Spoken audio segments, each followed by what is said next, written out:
And I want to talk about time just real briefly. And I love, what am I really wanting when it comes to time and thinking about I want more time? Because now I have this list of delicious things to do all day. And now I'm wanting more time to do these delicious things. What am I really wanting here? Well, you don't want more time, although it seems like it. Right. What you want is less resistance.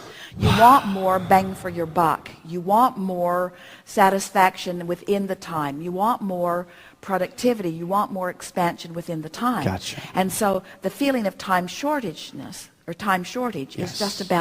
is about resistance that's keeping you from reaping the benefit of everything that you've put there. Gotcha. Now, here's the best way to approach this. Time is really a perceptual thing. You hear people say time stands still. Well, the reason that time sometimes stands still, when you're up to speed with the energy of who you really are, then time not only stands still, it becomes irrelevant because you're so in the now with what's unfolding. So have you had the experience where you're so tuned in and you're with someone else and you're on the same wavelength and it's like the entire universe is just your concierge who is just opening doors and providing insights and giving you fun things to comment on and observe and experience together.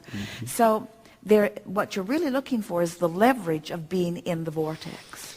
When people talk about time, it's interesting because they talk about linear time, they talk about wanting more time, and we would rather approach time from this perspective. Yes. Rather than thinking of before or after, before and now and after.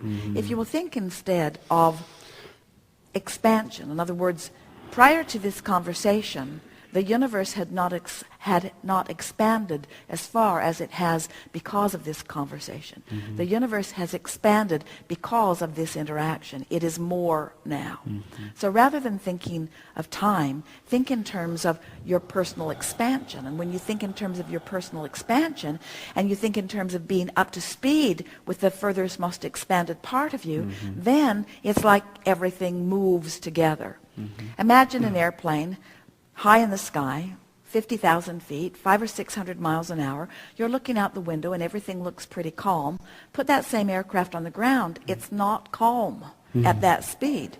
And the reason it's not calm at that speed on the ground is because there's resistance that makes the speed uncomfortable. And so it's always resistance that makes anything uncomfortable. When you're soaring at the speed that is natural to who you really are, we would not be having this conversation about time. Because in the vortex, when you're up to speed with who you are, the ideas are flowing perfectly. The others are rendezvousing with you perfectly. Everything is unfolding perfectly. And you're savoring the moment as it goes.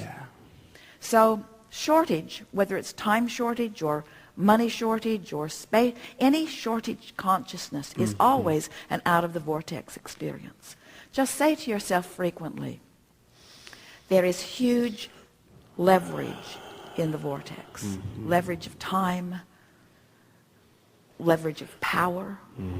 When you're in the vortex, you are utilizing the energy that creates worlds and flowing it toward your object of attention. That's leverage. You don't need more time. You only need time when you're not in the vortex.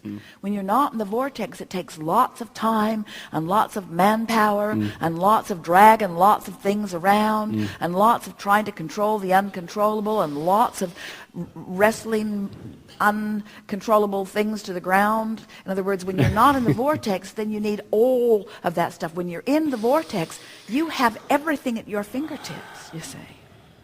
Make sense? Yes, makes perfect sense. Thank you so much. Yes, indeed.